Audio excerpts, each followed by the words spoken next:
Why did you decide on Ohio? Why did that become the place for you? Because my parents split up when I was a kid, and my dad had lived out there. And he got real sick in like '98, so I would drive back and forth from New York, and there's like no good hotels where I live, so I just bought a house there. And then and at a certain point, I just moved into the house. And then when I quit the show, I moved back into the house. It's just like I was just chilling. Because here's a treadmill. Like, I could live in New York. I can afford it, but I would have to work all the time. But in Ohio, I could do that for a long time in that way. As far as people out there know, I don't work. They never see me work. And I'm sure the house you got was lovely and, I mean, ridiculously affordable, and you can just pay for it all and sit on it. Yeah, ridiculously affordable. That's it. Well, okay, my life does have its extravagances. I'm not going to front. But the core of what my life is very simple.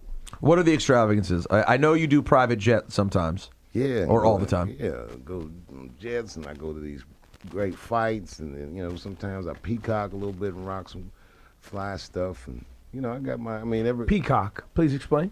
Do peacock. We wear some fly stuff. Put on some clothes, like show out the fabrics. The feathers. Okay. There's dressing nice, and then there's like, I'm wearing all status symbols.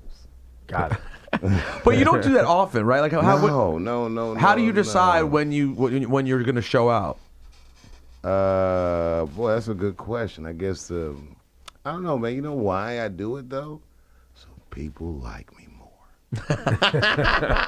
That's all. I just want to be like everybody. I want everybody to think I'm cool and look, it's nice. But I'm not really into clothes like that. I'm not a fashionista. But every once in a while, I just want people to know that I can do. Do your kids ask you for extravagant things? No, my kids are very simple people. Really? Very grounded. Yeah, like things like fame, my kids don't really have a relationship with what it is I do. This last year, because things been going so well, they be laughing because they see the changes around them, but they're not on that. Where we live is like stuff like that is important to a kid in New York, like their sneakers and stuff. There's very little social capital in that for my kids.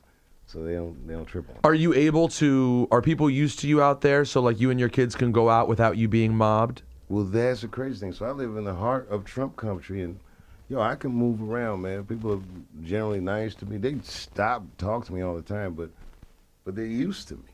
Like, I'm just like, right now, it's like I'm the Warriors or something. I'm like a local team they root for. Like, they're proud of me. Like, oh, it's really cool. Our neighbors doing this stuff. And they saw me when I was going through it, and now they see me now. I'm the same. But I'm just having a vastly better time. There's a lot of black people out there? It's mixed? It's me. Ohio is not, we out there. We're out there. Hell yeah, we're out there. It's like I live in the closest big city. I'm like 15 minutes away from like Dayton. Roger Troutman's at. Yeah, there's black people there. Yeah. It's politically diverse. Where I live is a very liberal town. It's like a very far left town. It's like a Bernie Sanders island in the Trump seat. It's a lot red out there, but in town it's like where you at? People travel, people do cool stuff. It's cultured. It's just not New York, Would you say, I'll say it, but I want to know your opinion. I believe that you're the most multicultural as far as the people who appreciate Dave Chappelle. Comedian that we've seen in the last, since Eddie Murphy.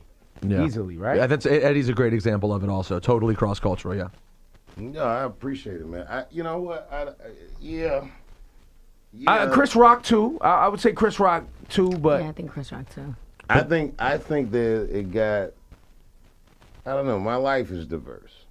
You know what I mean? Like I see the world. I go, all these guys. You come to the station. We all travel the world and this, that, and the other. And our worldview gets big. And in comedy, we talk about more things. The more people listen to you, the more things you know about, or the more things they recognize. It's cool, man. Do you think it helped that you were like the half-baked? Yeah, I was going to say. You and Jim Brewer, right? You guys did this movie that was like such a it was just a stoner movie. It was for everyone who was a stoner. Do you think that helped set it off in that direction? Listen, I don't knock any of the stuff that I did because everything helped in some way, form, or fashion. Even if the help was to just inform me about something. But I don't know. I don't take that kind of inventory. For me, like, It's like, I don't know. I just remember it from the inside out. I don't know what other people think about the stuff I do. And I try not to seek that information out. There have been a couple times, like I might have drank something and Googled myself. but I try not to like swim in the deep water of other people's opinions. And so you don't get over impacted by reaction to stuff like, I'm a bitch. I'm always looking at Twitter and getting upset. He reads and emotional. comments. I I don't read go that comments. far. He doesn't ever really do that. Laura's good at that. I'm bad Yeah, at I'm that. like, I don't care. Are you affected by stuff like that, or you're good at removing yourself? Oh my God, dude! I'm not on Twitter. I'm not on Facebook. I'm not on Instagram. I don't do any of that stuff.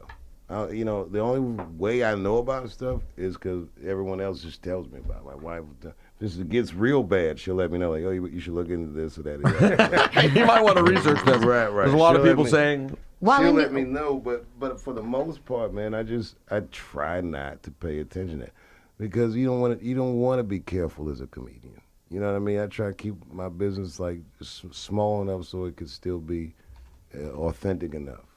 You get on the big stage, you gotta be a little more careful. So I stay off the big stage.